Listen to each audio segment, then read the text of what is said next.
નમસ્કાર ખેડૂત મિત્રો, સ્વાગત છે તમારું ખેડૂત પરિચય યુટ્યુબ ચેનલમાં। આજે તારીખ 29 માર્ચ 2024 ને આજની સવારની હવામાન અપડેટની અંદર માહિતી મેળવીએ તો ગુજરાતનું હવામાન આગામી દિવસો દરમિયાન કેવું જોવા મળશે, કેવા કેવા ફેરફાર થવાની શક્યતા છે, વેસ્ટર્ન ડિસ્ટર્બન્સની અસર ગુજરાતમાં કેવી થઈ શકે છે, સાથે જ અત્યારે હીટવેવનો રાઉન્ડ ચાલી રહ્યો છે તો આગામી દિવસો દરમિયાન તાપમાનનો પારો કેટલો જોવા મળી શકે છે ઊંચો, સાથે જ ગરમીમાં કેવો માહોલ જોવા મળી શકે છે તેની પણ અપડેટ મેળવીશું। ચેનલમાં નવા હોય તો ચેનલને સબસ્ક્રાઇબ કરી દેજો અને વિડીયોને લાઇક આપીને તમામ ખેડૂત ભાઈને શેર કરી દેજો। ખાસ કરીને અત્યારે ગુજરાતની અંદર હીટ વેવનો રાઉન્ડ જોવા મળી રહ્યો છે, જેના કારણે ગુજરાતની અંદર માર્ચ મહિનાની અંદર જ ભયંકર ગરમી જોવા મળી રહી છે। જ્યારે મોટાભાગના વિસ્તારની અંદર તાપમાનનો પારો 42 ડિગ્રી સુધી પહોંચી ગયો છે, જેના કારણે ભયંકર ગરમીનો સામનો કરવો પડ્યો છે। જ્યારે હવામાન વિભાગે આગામી જ દિવસ દરમિયાન 4 થી 5 જિલ્લાઓમાં યલો એલર્ટ પણ જાહેર કરી દેવામાં આવ્યા છે। જ્યારે ખાસ કરીને વાત કરીએ તો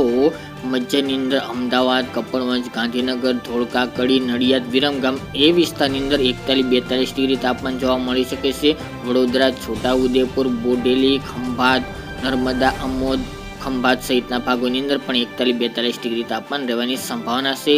રાજકોટ, અમરેલી, જસદણ, બોટાદ, મોરબી, સુરેન્દ્રનગર સહિતના ભાગોની અંદર પણ 40 થી લઈને 42 ડિગ્રી વચ્ચે તાપમાન જોવા મળશે। ડીસા, ભુજ, ભચાઉ અને મહેસાણા, રાધનપુર, ખેડબ્રહ્મા, ઈડર સહિતના ભાગોની અંદર પણ તાપમાન 42 ડિગ્રી સુધી પહોંચે તેવી સંભાવના રહેલી છે।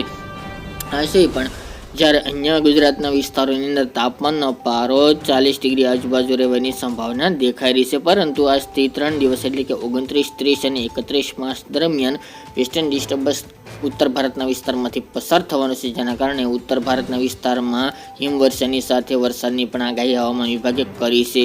હાલ તેની અપડેટ ગુજરાતમાં સામાન્ય અસર કરે તેવા સંજોગો જણાઈ રહ્યા છે। ફક્ત વાતાવરણમાં પલટો અમુક વિસ્તારની અંદર જોવા મળશે। ઉત્તર ગુજરાતના બોર્ડર લાગુ વિસ્તાર તેમજ સાબરકાંઠા, બનાસકાંઠા, મહેસાણા, અરવલ્લી, જ્યારે કચ્છના પણ અમુક વિસ્તારની અંદર વાદળો જોવા મળે તેવી સંભાવના રહેલી છે, જેના કારણે ગુજરાતમાં ફરીવાર આજથી તાપમાનમાં 1 થી 1.5 ડિગ્રીનો ઘટાડો આવે તેવી સંભાવના છે, પરંતુ એવરેજ તાપમાન સરેરાશ 40 ડિગ્રી સુધી નોંધાય તેવું પણ અનુમાન રહેલું છે, જેને તમામ ખેડૂત ભાઈ નોંધ લેવી। તો ખાસ કરીને બપોર દરમિયાન, દિવસ દરમિયાન ગરમીનો પારો યથાવત જોવા મળશે। ગરમીમાંથી કોઈને રાહતના સમાચાર મળતા નથી। આ વેસ્ટર્ન ડિસ્ટર્બન્સ આવી રહ્યું છે, હાલ ગુજરાતની અંદર કોઈ માવઠાની શક્યતા જણાઈ રહી નથી, પરંતુ ચોક્કસપણે આ વેસ્ટર્ન ડિસ્ટર્બન્સની અસર ગુજરાતમાં વાતાવરણમાં ફેરફારને કારણે જોવા મળી શકે છે, બાકી કોઈ મોટા ફેરફાર થવાની સંભાવના દેખાઈ રહી નથી। તાપમાનનો પારો દિવસ અત્યારે ખાસ કરીને એપ્રિલ મહિનાની શરૂઆતના પ્રથમ સપ્તાહની અંદર વેસ્ટર્ન ડિસ્ટર્બન્સની અસરના ભાગરૂપે